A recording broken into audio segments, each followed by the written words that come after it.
A CEO came home early and froze. He saw the red marks on his daughter. The keys jingled as Daniel Cole pushed open the door to his luxury home. He expected silence. His team meeting at the downtown investment board had been canceled last minute.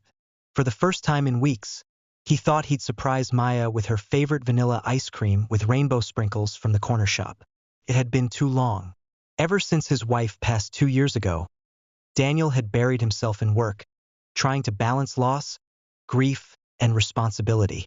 He provided everything Maya could need: a private chef, therapists, tutors, and a live-in nanny he trusted to watch her when he couldn't. Vanessa, well-mannered, highly recommended, and referred by Kira, his new fiancée. He moved quietly through the marble foyer, pausing when he heard something. It wasn't laughter, not music, not the cartoon theme song Maya usually loved. It was crying, soft, strained, trying hard not to be heard. Darius's brow furrowed. He followed the sound into the kitchen and froze. Maya, his little girl, barely 6 years old, stood in front of the sink, clutching a mop taller than her. Her small frame was trembling. Her face was streaked with dirt and dried tears. Her jeans were ripped at the knees. Her shirt was stained and far too tight. But what stopped him cold were the red marks across her arms. Scratches, bruises, fresh and healing both. One eye was slightly swollen. He couldn't breathe. Maya! She jerked like she'd been shot. Her head whipped toward him, eyes wide with panic. "Daddy!" she gasped, the mop crashing to the floor. She tried to hide her arm, pressing it behind her back. Daniel rushed over, kneeling. "Baby, what happened? What is this?" He gently lifted her arm and her lips quivered. She pulled away, voice barely audible. She said, "I was too slow mopping." "Who?" She looked at the floor. "Miss Vanessa." The words hit Daniel with the force of a physical blow, a chilling dread seeping into his bones. His heart seemed to plummet through the marble tiles. He shook his head slowly, desperately trying to keep his voice even, to prevent the anger from consuming him whole. "Vanessa did this to you?" Maya nodded once, a tiny, jerky movement. Her small lips trembled, but no more tears fell. "She says I mess everything up. She says I have to work or she'll send me away like mommy." A thunderclap in his soul. His little girl, his precious Maya, thought she had to earn her place, that her very existence in his home was conditional, that the love he felt, the love that should be as boundless and unconditional as the sky, was something she had to work for. He swept her into his arms, holding her tightly, feeling the frailness of her small body against his. "No one is sending you anywhere, Maya. Do you hear me? Ever." Maya clung to him, her small fingers digging into the expensive wool of his suit jacket. Her voice was muffled against his neck, a fragile plea. "Don't tell her I told." That's when he heard them. Footsteps, deliberate, confident, approaching from the hallway. He turned sharply, Maya still clutched to his chest. Vanessa stood in the archway, a laundry basket balanced on her hip. She blinked in surprise, but her expression remained unsettlingly calm, a mask of composed indifference. "Oh," she said lightly, a faint, almost dismissive smile playing on her lips. "You're home early." Daniel rose slowly, every muscle in his body tense. He held Maya tighter, shielding her. "What did you do to my daughter?" His voice was low, dangerous. Vanessa's eyes flicked to Maya, then back to him, a flicker of something unreadable in their depths. "Excuse me?" Daniel took a step forward, the anger bubbling, hot and corrosive. The bruises, the crying, making her mop the damn floor like a servant. "She's 6 years old." Vanessa sighed, a theatrical release of air, and set the laundry basket down with a soft thud. "Mr. Cole, children need discipline. She's been acting out. She broke 2 glasses this morning." Her tone was measured, condescending. "I don't care if she broke the damn chandelier." Daniel roared, the facade of control crumbling. "You laid hands on her." Vanessa's expression hardened, a cold, calculating glint in her eyes. "I raised 3 boys before this job. You asked me to keep her in line while you ran off to boardrooms. I did what you weren't here to do." Maya flinched in his arms, a small tremor running through her. The sight of her fear, her innocent reaction to this woman's callous words, turned Darius's vision red. "She's not a project," he seethed. "She's my daughter." "Then maybe," Vanessa snapped, her carefully constructed composure finally cracking, "you should have been here more often instead of leaving her with people like me." Silence. A thick, suffocating blanket of it descended upon the room, pressing in on them, making it hard to breathe, hard to speak. Maya clung tighter, burying her face deeper into his shoulder. Daniel lowered his voice, each word slow and deliberate, laced with a chilling resolve. "Pack your things. Now, before I call the police." Vanessa scoffed, folding her arms across her chest, a defiant smirk on her face. "You're going to ruin my reputation over a few swats? Do you know how many families beg for a nanny like me? Then they can have you," he growled, his voice a low, animalistic rumble. "Because this is the last time you will ever come near my daughter." She opened her mouth, ready to unleash another volley of excuses or threats, but she stopped. Something in his face must have warned her. This was not the busy, distracted millionaire she thought she could manipulate. This was a father pushed past his breaking point. She turned sharply and walked out of the room, her confident footsteps now echoing with a strange, hollow urgency. Daniel stood there in the profound silence, his heart thundering against his ribs, Maya sobbing softly, rhythmically, against his chest. The empire he had painstakingly built. The houses, the cars, the company shares, the offshore accounts, the very symbols of his success. None of it, absolutely none of it, had protected his daughter from pain. And he, the man who prided himself on seeing every angle, on anticipating every risk, had almost missed it all. Because he wasn't watching. Because he had trusted too easily. He kissed the top of her head, the soft wisps of her hair against his lips. "I'm so sorry, baby." Maya looked up, her eyes still glassy, but a flicker of something tentative in their depths. "Will she come back?" Daniel shook his head, pressing her closer. "No, sweetheart, never again." Daniel didn't sleep that night. He sat on the edge of Maya's bed long after her quiet sobs had given way to the soft, rhythmic breathing of slumber. Her tiny hand was still curled around his finger, a fragile anchor in the storm of his thoughts.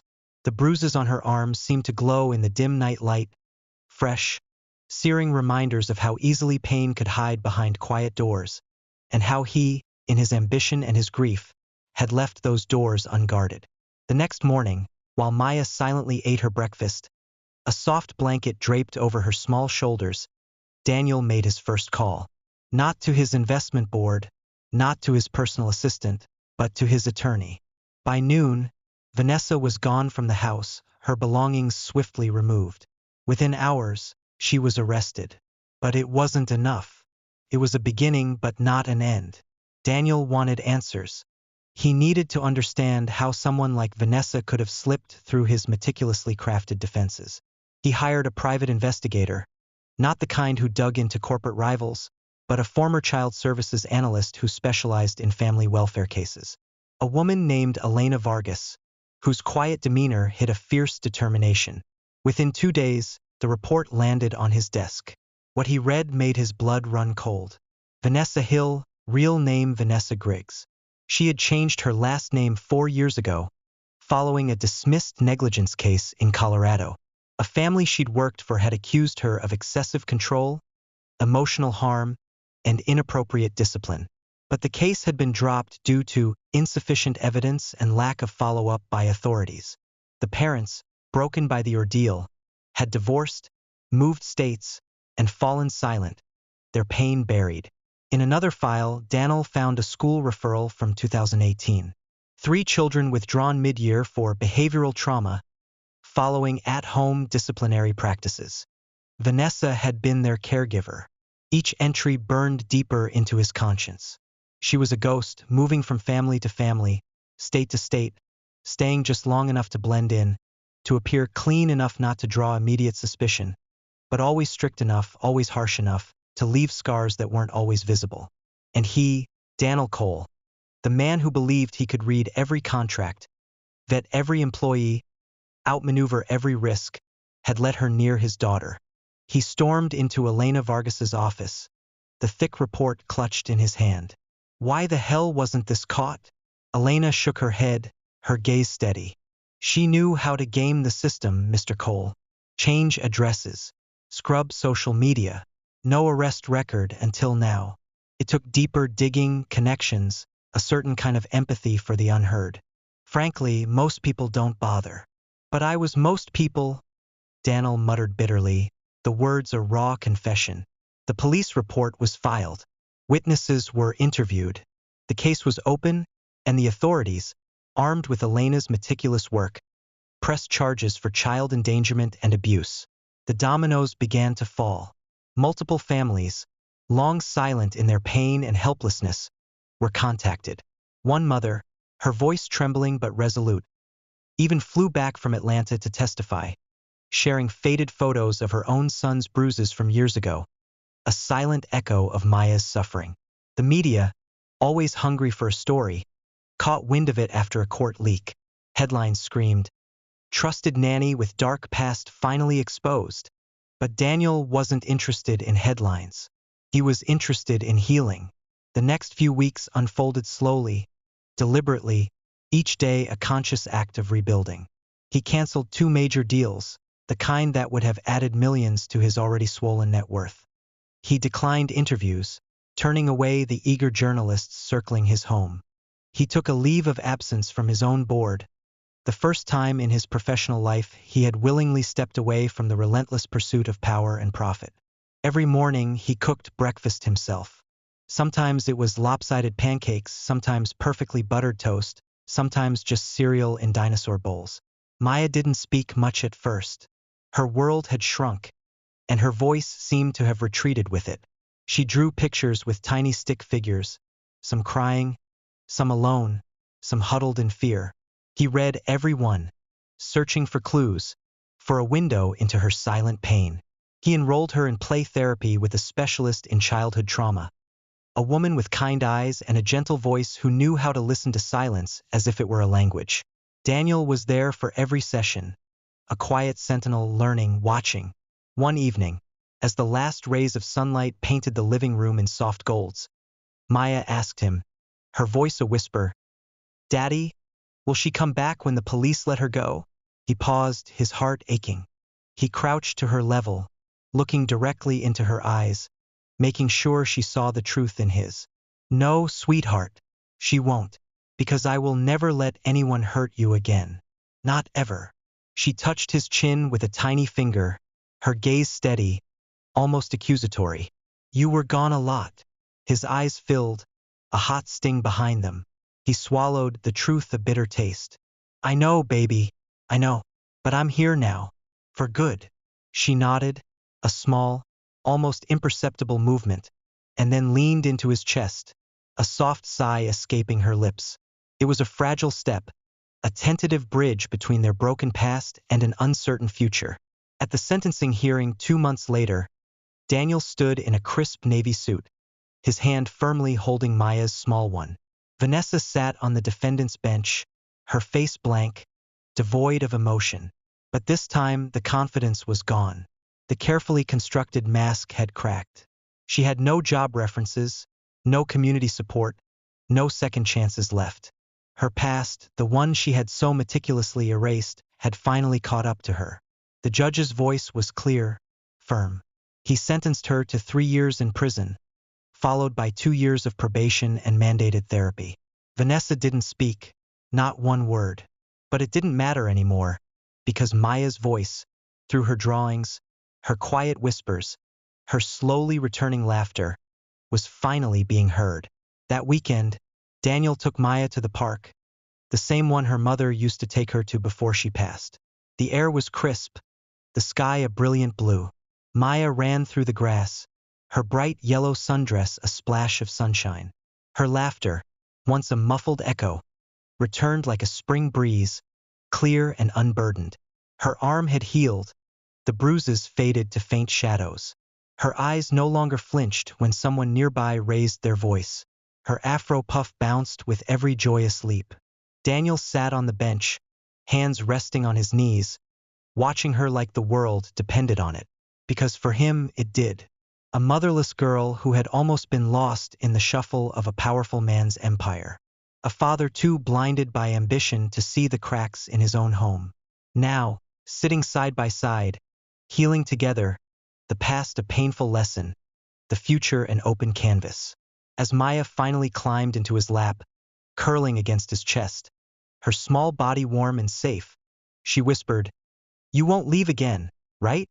He kissed the top of her head, inhaling the sweet scent of her hair, the scent of hope. "Never again. I built everything, Maya, thinking I was giving you the world. But I forgot what the world looks like when you're not safe in it. I forgot what really matters." She smiled against him, a soft, contented sigh, and for the first time in years, Daniel Cole felt like a father.